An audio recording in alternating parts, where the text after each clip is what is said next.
As we gather today to delve into the profound truths of Isaiah chapter 4, verses 2 to 6, let us open our hearts to the message that is truly full of promise.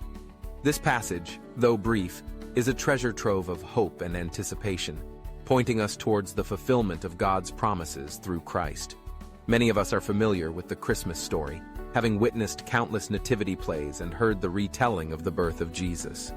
However, as Matthew and Luke narrate this pivotal event, they weave in numerous references to the Old Testament, urging us to explore the first half of the Bible to fully grasp the significance of Christmas. Let's begin by considering the promise of a new king. In Isaiah chapter 4, verse 2, we encounter the imagery of a branch.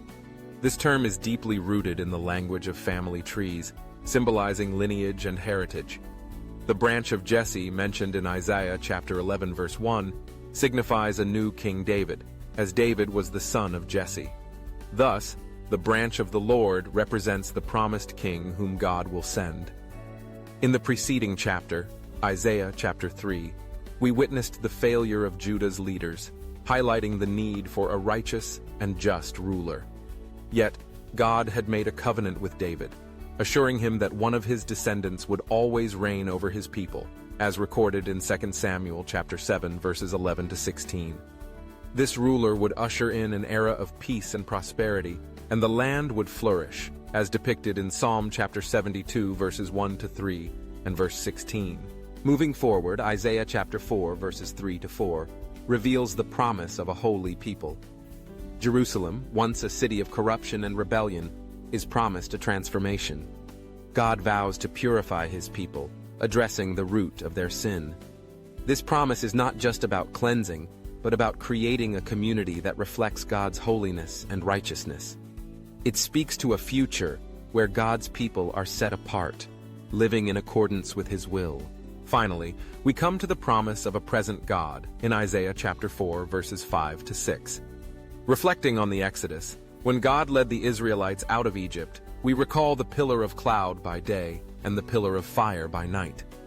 These were powerful symbols of God's presence, guiding and protecting his people. Isaiah foretells a time when God will once again manifest his presence over Jerusalem, providing shelter and refuge. This promise assures us that God is not distant or detached but intimately involved in the lives of his people.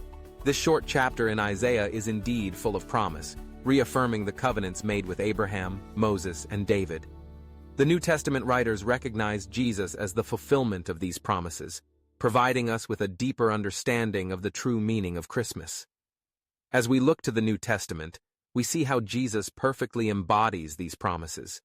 In Matthew chapter 2, verse 6, Jesus is acknowledged as the new king, fulfilling the prophecy of a ruler who would shepherd God's people. In Matthew chapter 1, verse 21, we learn that Jesus will save his people from their sins, fulfilling the promise of a holy people. And in Matthew chapter 1, verse 23, we are reminded of the promise of a present God, as Jesus is called Emmanuel, meaning God with us.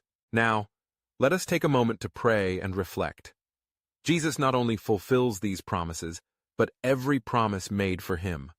Spend some time in gratitude, thanking God for sending his Son, who embodies hope, redemption, and divine presence. If this message resonates with you, I invite you to type, "Praise Yeshua," in the comments below, sharing your faith and joy with others. If you found this devotional inspiring, I encourage you to like, subscribe, and hit that notification bell.